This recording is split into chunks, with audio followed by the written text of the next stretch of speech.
cavan oğlan can verirdi. Allahın rəhmət peyğəmbəri də gəlib dayanmışdı başının üstündə.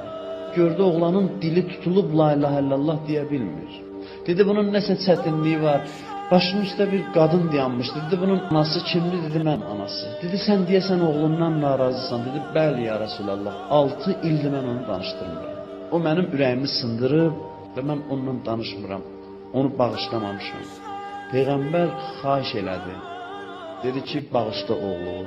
Ana baxdı dedi Allah ondan razı olsun sənin razılığına görə. Yəni bağışladım.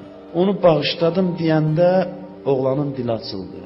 Yavaş-yavaş dedi la ilahe illallah. Peyğəmbər baxdı dedi nə görürsən? Dedi qorxunc bir surət görürdüm başımın üstündə. O gəlirdi mənim üstümə. Mən bu dilim açılanda şəhadət kəlməsini dedim, gözəl bir surət mənə yaxınlaşdı və onu uzaqlaşdırdı mənim başımın üstündə. O halda o cavan öldü.